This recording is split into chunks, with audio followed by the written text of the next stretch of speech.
Hey everybody, welcome to NFL Fantasy Live. Patrick Claybon here with Marcus Grant, Adam Rank, and Michael F. Florio. And I want to start, guys, by asking, do any of you have a huge lead thanks to the kicking festival last night in MetLife? Not because of the kicking at all, but I do want to thank Melvin Gordon. I have one team that is just sort of barely hanging on, and at least he gave me a reason to have some false hope going into Sunday. And I wanted to thank my friend Mike Conrad in my league of record for not starting Melvin Gordon. Otherwise, I would be in a huge deficit, but now we're level. I have a lot of the defenses from last night. Unfortunately, not a lot of the kickers. Sam Ficken did it for me, folks. I had Greg the leg on punishment after missing some extra points, which is costly in a special point league. So Ficken did it for me. Just banging threes. Let's get to some of the Sunday showdowns. All this hour, we're going to be sifting through the matchups to find the best starts and sits and sleepers for Sunday. Starting with the Patriots and the Chiefs. Rank, other than people who are a decade away from $500 million, who are you starting in this game? Well, I'm going to go with Cam Newton, who's the QB7 on the season. He scored at least 25 fantasy points in 2 of his 3 games this year. And I know last week was a little bit of a disappointment, mostly because he gave a lot of those touchdowns to Rex Burkhead. But it wasn't like Cam was playing poorly, like anything but. Like, he was playing really well, and sometimes those games happen. So I'm gonna start him this week against Kansas City, who've been pretty generous. You see right there, you can read 25 plus fantasy points to two of the 3 quarterbacks they face. So feel safe starting Cam this week. Personally, I'm going to go over on the other side, reaching out to the people struggling in the wake of a moved game here and there, and say, if you want maybe a boom candidate, it's Nicole Hardman here on a couple of fronts. We know Belichick's affinity for scheming against playmakers, and we know Andy Reid, as we saw on Monday night, even with a full contingent out wide, Sammy Watkins back, they were still able to scheme up a big play for Nicole Hardman. If you lost to Chase Claypool this week or want somebody with some DFS potential at a good value, take a look at Nicole Hardman. Speaking of explosive offenses, the Dallas Cowboys are playing host to the Cleveland Browns. Who do you have starting in this game, Marcus? Well, if we're talking about showdowns, who better than a Cowboy? Let's go CD Lamb. I know it's been sort of hard to pinpoint which Cowboys receiver is going to pop in any given week. I think all 3 of their main receivers are good picks, but I'm really going to go with CD Lamb here. Cleveland's allowed the 2nd most yards, 2nd most touchdowns to slot receivers through the first 3 weeks. Lamb getting 87% of his snaps and about 3/4 of his targets from the slot. I also have a feeling they're really going to work to try to get him his first NFL touchdown this week, so I feel pretty confident with CD Lamb. I like that call a lot, Marcus. And on the other side of this game, I'm going to go with Odell Beckham Jr., and I have him as a must start this week. The Cowboys are allowing the 2nd most fantasy points per game to wide receivers right now, and I think the Browns are going to have to throw more than they have in their last 2 games. I think they're going to have to throw a lot to keep up with Dak Prescott and that high-powered Cowboys offense. And if you're not using Odell in this week in this good matchup, why is he on your roster? Trade him then to someone else who can use him. Yeah, a lot of folks who drafted Odell probably happy to hear that. Let's go over to the Chargers, taking a trip to Tampa Bay. Marcus, your thoughts on this one? Yeah, I'm worried about Hunter Henry this week. I think I'd leave him on my bench if I had some other options. The Bucs allowing fewer than 9 fantasy points per game to the tight end position. Only 2 red zone targets for tight ends all year against the Bucs. Also have a little bit of worry just about Justin Herbert. I mean, he got to face a Kansas City team that had 0 idea he was starting. In fact, he had 0 idea he was starting that week. And then last week was an undermanned Carolina defense. This Bucs defense isn't bad, and they've had time to sort of study some film, so I worry that maybe Justin Herbert might have a rough go of it. Speaking of players that we're worried of, I'm going to say beware of Ronald Jones this week. I know a lot of people are going to look to get him into their lineup because there's no Leonard Fournette this week, but it is still a really tough matchup. The Chargers are allowing the 5th fewest fantasy points per game to running backs this season and the 6th fewest rushing yards. We know LaShawn McCoy is going to be involved in the passing game. I'm just saying, beware, he is not a slam dunk this week. All right, let's look over to the Saints and the Lions now. Adam Rank, what do fantasy managers need to know about this one?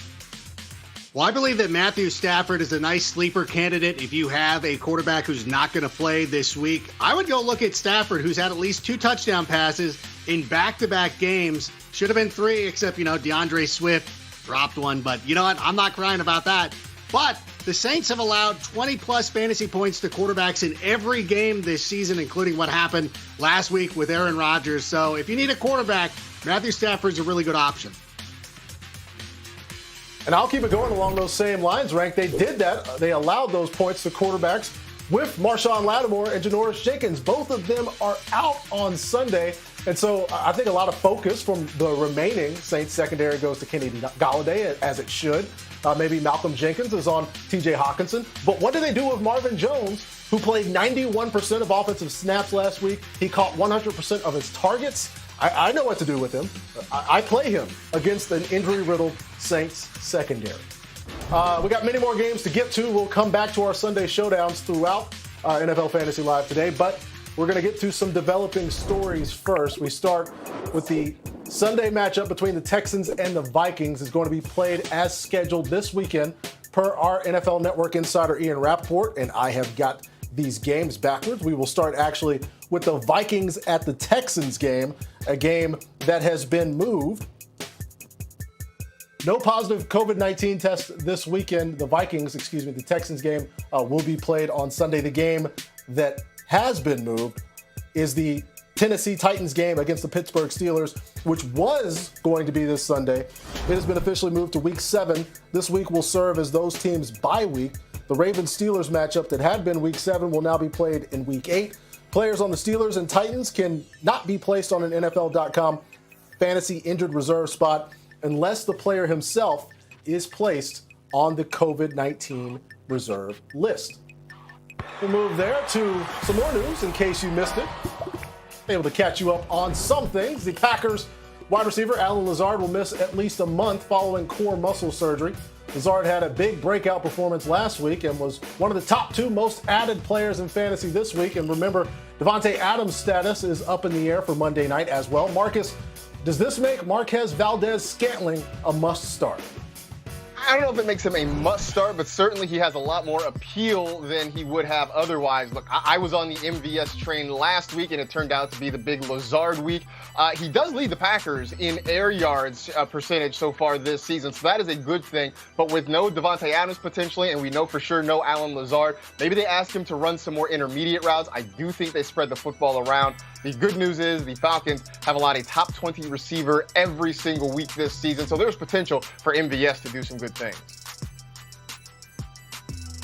And Bruce Arians is ruled out. Running back Leonard Fournette, as Michael Florio mentioned earlier, for Sunday's game against the Chargers, as Fournette deals with the ankle injury. Elsewhere, we're checking out Michael Thomas. He is out at the Lions on Sunday. Big wide receiver that has been so big for the Saints.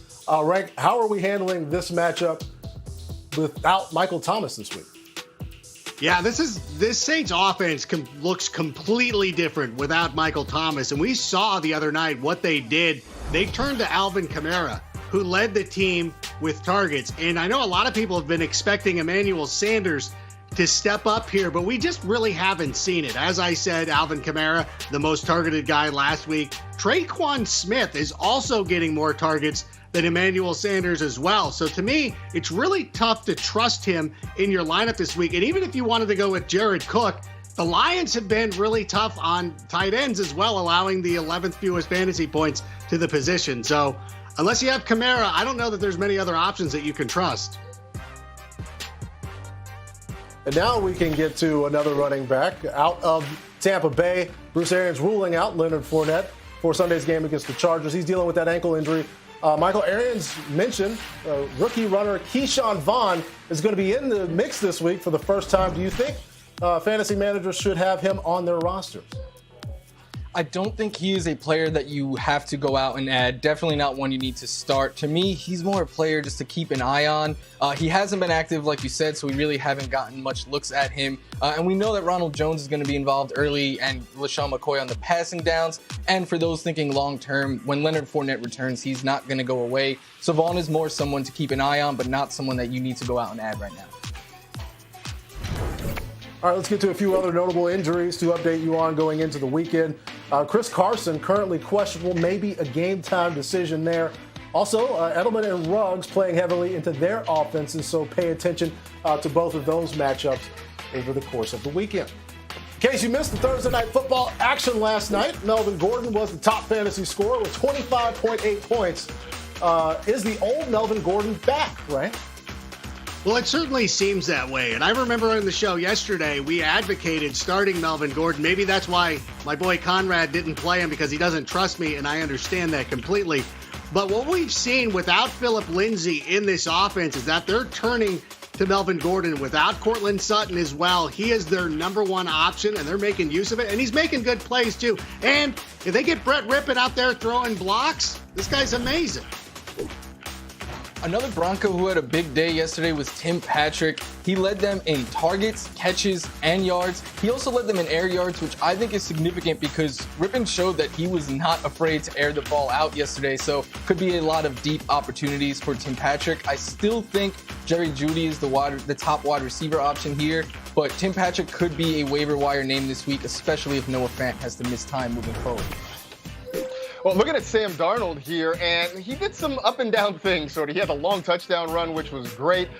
Did have sort of a shaky passing game. Now he's got a shoulder injury sprain there, so we'll be keeping an eye on that. The thing about Darnold is I don't know that he's startable in most fantasy leagues, but if you want to find somebody in that Jets offense, take a look at whoever his slot receiver is. He's throwing about 39% of his targets to the slot so far this season, one of the highest rates in the NFL. Last week it was Braxton Barrios with the big game. Last night it was Jamison Crowder. So you got Le'Veon Bell, and then you have the slot receiver du jour, maybe the only Jets you can really count on in fantasy.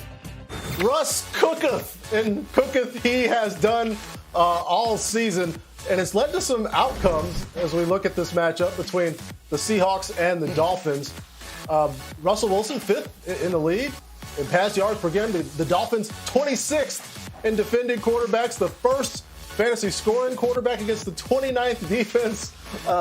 This should feature some points as we get back into the Sunday Showdown. Back with Marcus Grant, Adam Rankin, Michael F. Florio. It's our next Sunday Showdown, Rank. You've been on the Seahawks hype train for all of this 2026. Yeah, so I'm going to keep it going, and I want to talk a little bit about DK Metcalf, because I don't think people understand the amazing season that he's having. Your guys are like, oh, it's good, but no. You don't understand how good it is. It's like when I'm trying to tell people about Cobra Kai, and they're like, yeah, it's good. You're like, no. This might be the best show that I've ever seen, and this might be one of the best young receivers in the game. He's had at least 19 fantasy points in every game this season. He's 4th in the NFL in air yards, and you consider how good he was. He left a touchdown on the board last week. So make sure that DK Metcalf is starting for you each and every week. And I don't want to see any questions about it ever again. Sticking with a wide receiver in that game, I think Preston Williams is a sleeper this week. Seattle's allowing 73 fantasy points per game to wide receivers. No one else is even allowing 50 per game. They're allowing 379 receiving yards per game to the position. No one else is even allowing 250. So it just shows you what a great matchup this is. And Seattle will be without Jamal Adams this week. So in a game that I expect them to have to throw to keep up with Russell Wilson and DK and that high-powered offense, I think there's going to be a lot of opportunity for Preston Williams. Couple of offenses we expect to do some things. Let's look over to the Ravens against the football team in the Beltway Bowl. And I want to get sleepish because I know you're trying to figure out the Ravens' backfield. We are too. There's a solid split among Dobbins and Ingrams in terms of snaps played. But a lot of folks are in a particular situation this week. They need bodies on their lineups. And the Ravens are going to have a difficult time eventually ignoring the fact that Gus Edwards, the power back, is averaging over 7 yards a carry this season. He may be touchdown dependent, yes, but it's going to happen at some point. I say, why not this week?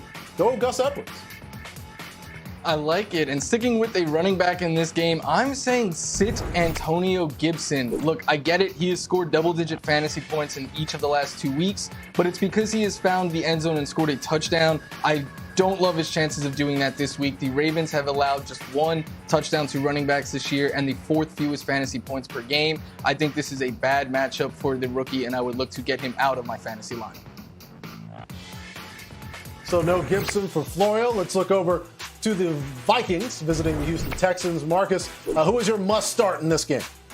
It's Dalvin Cook, and I know people are going to be like, well, of course he's a must start. He's the top 6 pick in most fantasy leagues. I get it. but this is sort of just reassurance. Houston has allowed the most rushing yards in the NFL. They've given up 160-plus rushing yards in all 3 games. And look, the Vikings really would prefer to go out there and try and establish the run because of game script, because of their poor defense. They've been forced into situations where they have to throw the football maybe more than they would like. But I look for the Vikings to get out there, try and get the ground game going early, and then they just sit back and hashtag let Dalvin cook.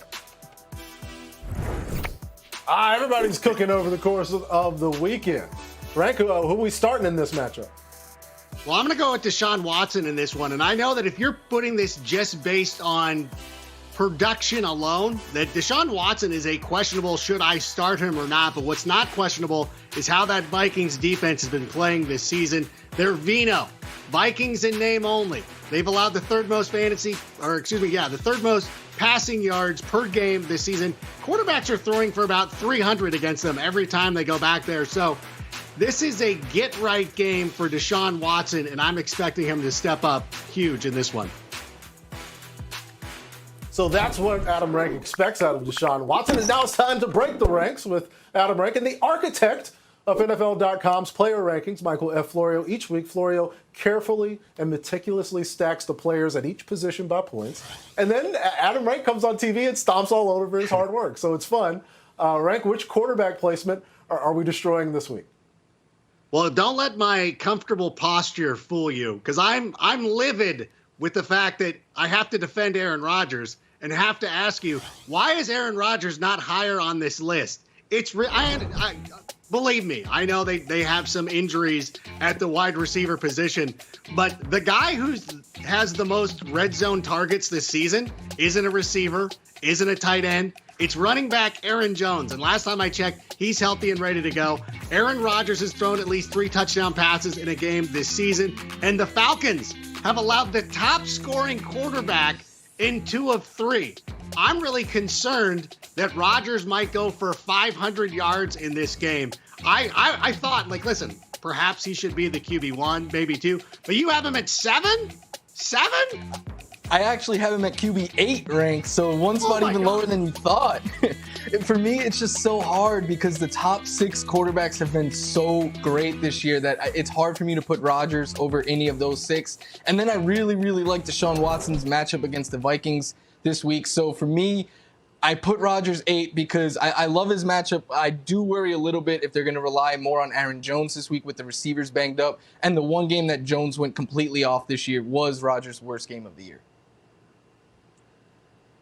All right. Well, I mean, some of those quarterbacks, those top quarterbacks, have the stats they did because they also played the Atlanta Falcons. We'll see how it plays out this weekend. Meanwhile, there's a top 10 running back that you think, Rank, also Florio has a bit underrated. Yeah, I can understand why you're a little hesitant to put Kenyon Drake higher up on your list. But he really has got a great matchup this week against the Carolina Panthers. They've allowed the second most fantasy points per game to running backs. They've allowed a top 3 running back every game this season. The only thing that's really gone against them is that Kyler Murray is a little bit selfish and stealing all the touchdowns. And you're like, hey, bro, can you just throw one to Kenyon Drake? You don't have to hand it off. You can throw it to him. I don't care. I just need him to get into the end zone. I think this is going to be his get-right game. Kind of like how Cam last week was, letting everybody else score touchdowns. I think that's this week for Kenyon Drake. I'm hoping it is. I really like the matchup, like you said, Rank. There's nothing to dislike about it. The reason I have him at 10, though, is because there's a lot to dislike about Drake right now. He's the RB29 on the year, and to your point, he's getting the touches, but Kyler Murray is stealing his touchdowns, and that is going to hurt. And then Chase Edmonds is stealing some of his pass game usage. So I like him at 10. I think his ceiling is a lot higher, but because of those concerns, I had difficulty putting him any higher than 10. All right, so we've got disagreements on the placement of a couple ceilings there, but Rank, we're going to round it out here with a wide receiver that you think Florio has too much faith in. Yeah, Terry McLaurin. Listen, I'm on this show every day. I must have missed the memo that Patrick Mahomes is now the quarterback for the Washington FT because I can't fathom another reason why you would have him so high against this Ravens team. Yes, the Ravens have allowed 1 top 20 receiver this season. That was Tyreek Hill.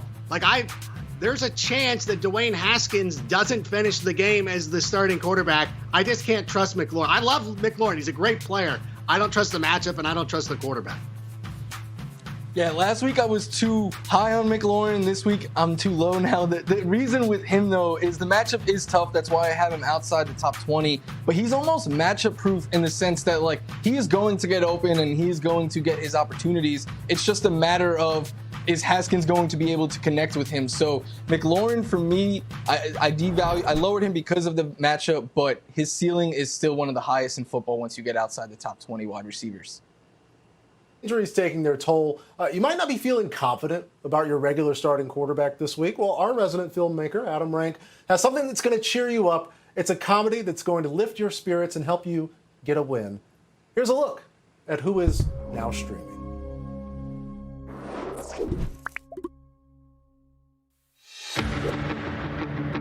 Meet Nick Mullins. He's a backup quarterback from Southern Miss. Now he's got to save the season for the 49ers. So no more Jimmy Garoppolo today. Instead, here comes Nick Mullins, forcing him to find his hidden powers. What I like is how he steps into the throw. He knew exactly where he wanted to go. His big transformation, changing a struggling scoring unit into one hell of an offense. Mullins going to roll right, throw a lob to Wilson Jr. Screen. Touchdown! You can do it, Nicky! No, I'm telling you, like, he can legitimately do it. He averages 291 passing yards every time he's a starter. Last week, out there crushing it without George Kittle. Are you kidding me? Against this Eagles defense that has allowed 19 fantasy points per game to opposing quarterbacks? Little Nicky Mullins. Now streaming. Gotta love little Nicky with an opportunity to do some damage there here in fantasy. It's time to check out some surprising sleepers presented by Geico. Starting Nicky Mullins would definitely surprise your opponent, but if you're not convinced, we've got some more options to help you through the week. Florio, who are we sleeping on while you are wide awake? I think Baker Mayfield is a sleeper quarterback this week going up against the Dallas Cowboys, who have allowed the third most fantasy points per game to quarterbacks. And I'm expecting Baker Mayfield to have to throw more, keeping up with Dak Prescott and the Cowboys offense. He's been asked to throw just 23 times in each of the last 2 games. So with him having to throw more in a positive matchup, I think if you lost Ryan Tannehill or Big Ben, you can go out and check your waiver wire and see if Baker Mayfield is available. Well, I'm going to stick around with a guy who also plays his home games in the state of Ohio, and that is T. Higgins. And look, he's starting to pick things up in this offense. He's become nearly even with A.J. Green in routes run over the past couple of weeks, but he's had a higher air yards per target, plus a couple of touchdowns. Those both came last week. Now he's creeping past the veteran in the quest to be Cincinnati's wide receiver, too. Second target in a high-value passing offense. Pretty nice work if you can get it. I think it's safe to say I pity the fool who doesn't play Mr. T. Higgins, and I also think that you should be picking up Hunter Renfrow this week as well. Last week, he stepped in with all the injuries the Raiders have been suffering at the wide receiver position and had his best game of the season, scoring over 20 fantasy points, 9 targets to go along with that. And he was one of our favorite sleepers coming into the year before the draft. And I think this week against the Bills, he has another opportunity to go out there and shine. Well, if you're hunting for a body to fill a spot over the weekend, how about Chris Connolly? DJ Chark was limited in practice this week through Wednesday. Connolly had 8 targets in his absence with a couple of bad plays that if he makes them, he might not be as readily available as he is in many leagues across the country. How about Chris Connolly as a sleeper this week? And those are our sleepers. For more, check out Michael F. Florio's column over at NFL.com. We all have that one guy in our fantasy league that we just hate losing to, and he always seems to start players on exactly the week that they blow up. Marcus, Steve from accounting, who is one of the worst people on earth, started Melvin Gordon and Sam Ficken last night. We're down 40 points already. What quarterback will get us out of the jam against Steve? Well, we're going to go with a youth movement here. We're going to start Joey Burrow because we know that Steve, not a fan of the Cincinnati Bengals, so this will just burn him a couple times over. The Bengals are one of the pass-heaviest teams in the NFL. Burrow himself throwing the ball about 47 times a game, averaging 273 pass yards per game. He's facing that Jaguars defense, giving up about 80% completion so far this season, tied for the second fewest sacks. So that's good news for a guy who has taken quite a bit of punishment in the pocket so far this year. Hopefully he can stand there, get some clean pockets, get time to get the ball out. I feel you, Marcus. Huge You know what? shot last week came right back in the game. So we appreciate his willingness to beat Steve Rank. If you want a running back to score 25 or more and cancel out Melvin Gordon's output, who's the guy? Well, remember Steve was talking about how he doesn't trust Florida State running backs. Florida State running backs, am I right? So I am so excited to start Dalvin Cook this week, who I honestly believe is going to end up being the highest scoring player on the weekend of anybody, including quarterbacks. You look at this matchup, number one, the Texans have allowed the most rushing yards per game this season. They've allowed a top 10 running back in 2 of their 3 games. And really it comes down to the game script that Mike Zimmer wants to follow. He's 0-3. He wants to go with what he feels comfortable with. And he feels comfortable running the football. So if they have an opportunity to do that, I think that Dalvin Cook is going to do just that this week. Yeah, biggest part of that Vikings offense. Florio, what about a wideout that can have a big day because we really need it? Again, Steve is bad. He's not good. Yeah. Steve's been talking up Melvin Gordon all day. So to combat that, we're going to get Devonte Parker in our lineups this week. I think he has a chance to go for 25-plus fantasy points, as Seattle has allowed by far the most fantasy points and yards to wide receivers. And Parker leads Miami in target and air yard share. So big opportunity there, especially with no Jamal Adams this week. And for those who are worried about his hamstring, they played last week on Thursday, so he's had a couple extra days to get right. I really think Devonte Parker's going to have a big game this week. Michael F. Florio, I expected better of you, just circling overhead that Seahawks defense, looking for a big game from someone on the other side. It's honestly just weak. Anyway, I'm starting Mike Gesicki at tight end on Sunday because, yes, I too am weak and I'm tracking the Seahawks defense. And one time Steve emailed my boss with a tweet of mine, and the subject of the email was, "You might want to see this." Steve must be defeated at all costs. Gesicki has 14 targets and 2 touchdowns in the last 2 games. And again, a potential shootout against the Seattle defense. Let's get it, Mike Gesicki.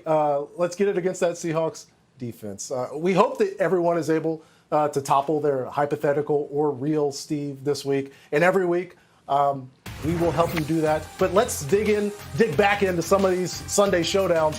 Cardinals, Panthers, Rank. You got a sleeper in this one. I do. I'm going to suggest Andy Isabella as a sleeper for your roster. Number one, DeAndre Hopkins is on the injury report. He's expected to be a game-time decision. That could open up an opportunity for Isabella, who has done pretty well. Last week, he stepped up, had one of his best games of his career, 20 fantasy points against the Lions. He's averaging 19 yards per reception, a deep threat. So if you want to still have a part of that Cardinals offense in the wake of a possible, an injury concern to DeAndre Hopkins, this is a player that I would look at. And there's some issues in the secondary on the other side for Arizona. Budda Baker and Chris Baker missing practice this week. And Drake Kirkpatrick limited as well. They're not healthy back there. And if you're in a league where the streaming quarterback situation gets kind of competitive, Teddy Bridgewater is right there against that wounded Arizona Cardinals secondary. From there, we'll go to the Giants and the Rams. Once a matchup of Pro Bowl running backs. Now it's a couple of running back committees, Mr. Florio.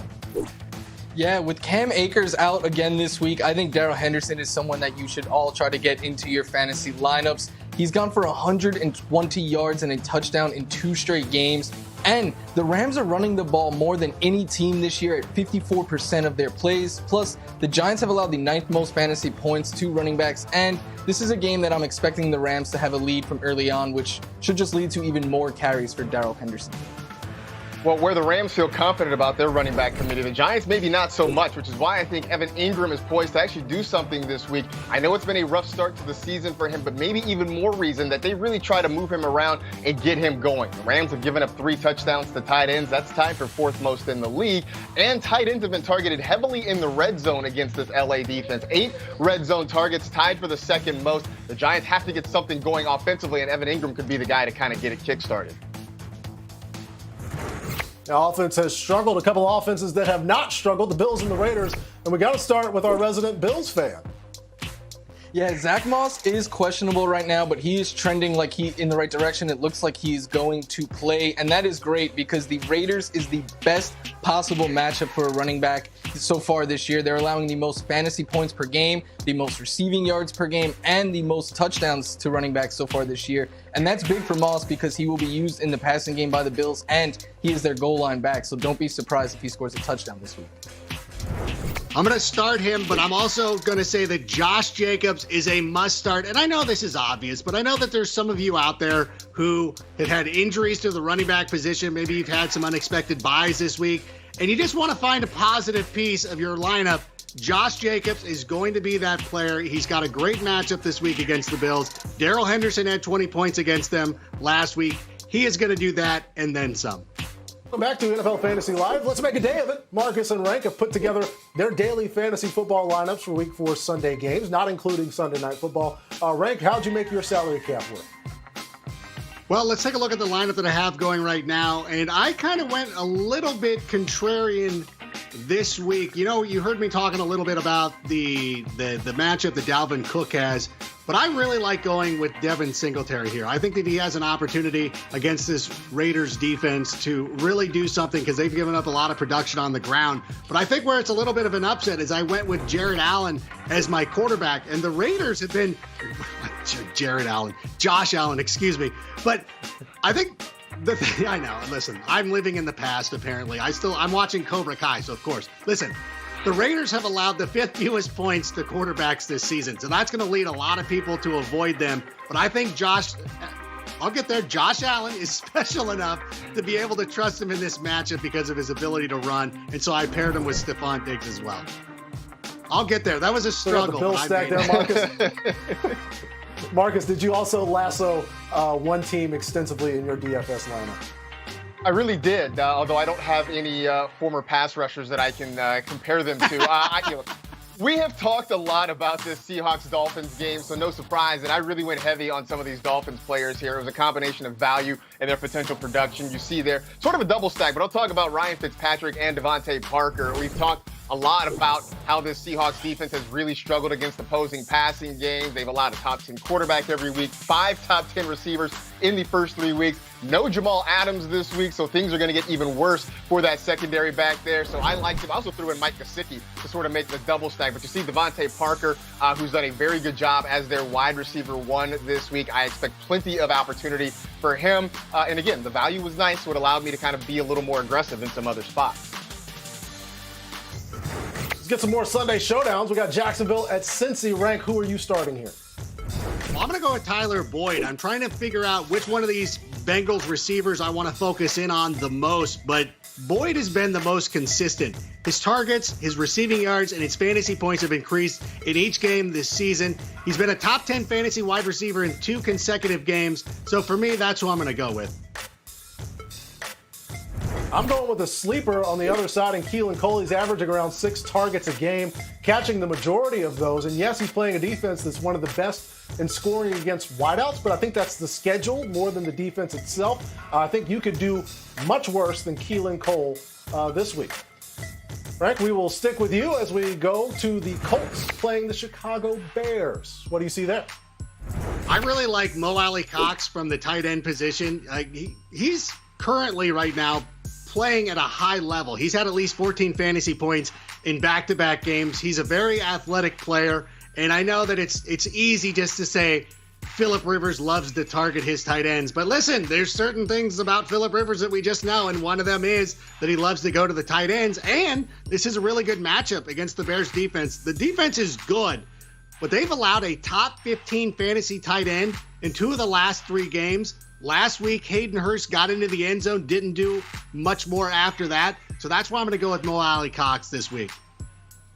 I'm looking at a deep sleeper on the other side there, and that would be Cordero Patterson. And we were sort of asking the question, what happens to all those targets and those touches now that Tariq Cohen is on IR and is gone for the year? And the early indications, certainly from Matt Nagy, are that it could be Cordero Patterson. He was actually already second on the team in rushing attempt. They'd like to use him sort of as a running back. More opportunity now possibly coming with Tariq Cohen on IR, who was playing 43% of the snaps. We'll see how many of those go to Patterson. But We know that he is a wide receiver by trade, so the opportunity for him to slot in to the passing game and be a pass catcher out of the backfield shouldn't be an issue. Look, it's outside of deeper leagues and maybe taking some long shots in DFS. You're probably not starting him, but there is an opportunity there for Cordero Patterson to maybe pop in week 4. Still one of the more explosive players in the league, even at this stage in his career. Finally, Sunday Night Football, Eagles-Niners, where Deebo Samuel will have his first chance to play this season. And I'm going to reach out to those in the crowd who might have chosen this week to give up on Zach Ertz. And I'm going to say, no, don't do that. He had 7 for 70 last week. Dallas Goedert goes to IR, so you get 8 to 10 targets potentially for Ertz. And I know the Niners defenses have been good against tight ends. You want the name of those tight ends that they've been good against? Dan Arnold, who averages 3.6 points a game, Chris Herndon, who comes in a smooth 4 points a game, and Evan Ingram on the 2020 offensive juggernaut New York Giants. He had his second best game against the 49ers. I will start Zach Ertz because they got to throw it to somebody. Wait, so are you trying to say that Zach Ertz is currently on some sort of offensive juggernaut? And we've seen the Eagles play this season. And one of the things is, with all the injuries that they've had, with Deshaun Jackson being doubtful, Dallas Goedert, Jalen Reagor out for Sunday, that really allows the 49ers the opportunity to just take away Zach Ertz. And that's who they focus on. Like, you would put a shutdown corner on a team's number 1 wide receiver. In this Eagles offense, their top pass catcher is Zach Ertz. That's the one thing that concerns me. That's why I would try to avoid him. I was talking about Mo Alley Cox earlier in this segment. I would rather go with somebody like that. Now, I wouldn't go too far down the list and start just pulling out all these curtain jerkers and mid-card jobbers to put over Zach Ertz. But if you have a viable option, then I would go with him. Back here on NFL Fantasy Live, and as we wrap up, how about a next-gen nugget to chew on going into the weekend? Michael F. Florio, what do you have for us today? Yeah, Nick Foles last week threw 42% of his passes to slot receivers. And before you say it's just one game, in 2018, his last fully healthy season, he threw 36% of his passes to the slot. That was the second most in the league. And that bodes well for Anthony Miller, who runs 89% of his routes from the slot. And Miller, who has scored 13 or more fantasy points in 2 out of 3 games this year, has only seen 6 targets or fewer in each game. So I'm expecting more opportunity with Foles under center starting this week against the Colts. Opportunities abound thanks to Nick Foles as the starting quarterback for the Chicago Bears. Folks, we want to get to some things that you've sent us. We're wrapping up here. How about a round of weird flex, but okay? Here's some of the weirdest flex starters that you guys have sent us via Twitter. Ben says he's starting Cole Beasley in his flex. He doesn't seem too happy about it, Marcus. I mean, it's not the worst thing I could imagine you doing, although I would say that with John Brown looking a little bit healthier this week, it would concern me about having Cole Beasley. Josh Mack writes, flexing Robert Tonyan with Lazard and possibly Adams out. Kelsey's his starting tight end. Florio, is this flex weird? Oh, it's definitely a weird flex, but you could do worse. Tonyan last week had the second most targets on the Packers, and the Falcons are allowing the second most fantasy points per game to tight ends.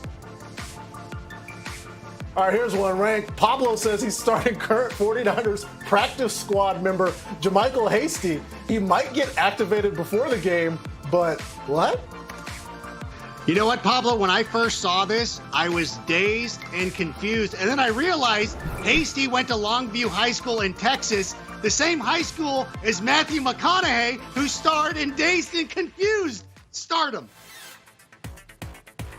It all makes sense. That's our time for today. Good luck this weekend, everybody.